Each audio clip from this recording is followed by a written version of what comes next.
प्रिय भक्तगणों, एक बार की बात है कि यशोदा मैया प्रभु श्री कृष्ण के उलाहनों से तंग आ गईं और छड़ी लेकर श्री कृष्ण की ओर दौड़ी। जब प्रभु ने अपनी मैया को क्रोध में देखा तो वह अपना बचाव करने के लिए भागने लगे। भागते भागते श्री कृष्ण एक कुम्हार के पास पहुंचे। कुम्हार तो अपने मिट्टी के घड़े बनाने में व्यस्त था, लेकिन जैसे ही कुम्हार ने श्री कृष्ण को देखा तो वह बहुत प्रसन्न हुआ। कुम्हार जानता था कि श्री कृष्ण साक्षात परमेश्वर हैं। तब प्रभु ने कुम्हार से कहा कि कुम्हार जी, आज मेरी मैया मुझ पर बहुत क्रोधित हैं। मैया छड़ी लेकर मेरे पीछे आ रही हैं। भैया, मुझे कहीं छुपा लो। तब कुम्हार ने श्री कृष्ण को एक बड़े से मटके के नीचे छिपा दिया। कुछ ही क्षणों में मैया यशोदा भी वहां आ गईं और कुम्हार से पूछने लगीं, क्यों रे कुम्हार, तूने मेरे कन्हैया को कहीं देखा है क्या? कुम्हार ने कह दिया, नहीं मैया, मैंने कन्हैया को नहीं देखा।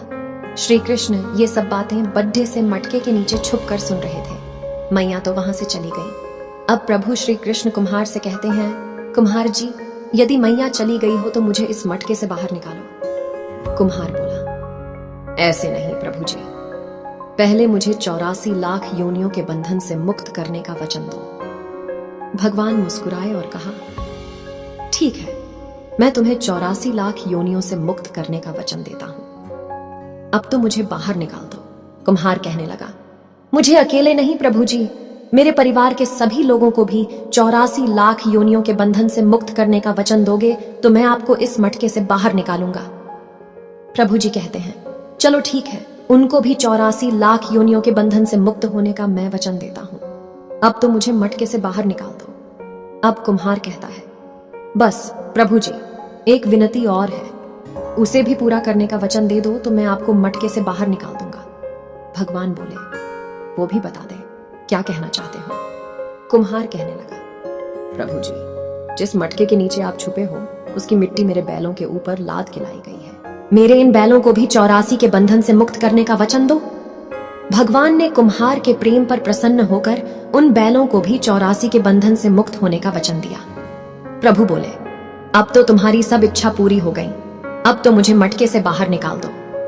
तब कुम्हार कहता है, अभी नहीं भगवान, बस एक अंतिम इच्छा और है, उसे भी पूरा कर दीजिए, और वो ये है कि जो भी प्राणी हम दोनों के बीच के इस संवाद को सुनेगा उसे भी आप 84 लाख योनियों के बंधन से मुक्त करोगे। बस यह वचन दे दो तो मैं आपको इस मटके से बाहर निकाल दूंगा।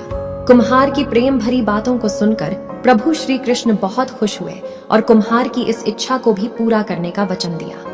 फिर कुम्हार ने बाल श्री कृष्ण को मटके से बाहर निकाल दिया, उनके चरणों में साष्टांग प्रणाम किया, प्रभु जी के चरण धोए और चरणामृत पिया, अपनी पूरी झोपड़ी में चरणामृत का छिड़काव किया और प्रभु जी के गले लगाकर इतना रोए कि प्रभु में ही विलीन हो गए।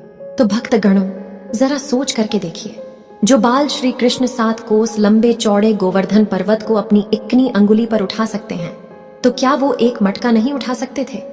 लेकिन बिना प्रेम रीझे नहीं नटवर नंद किशोर।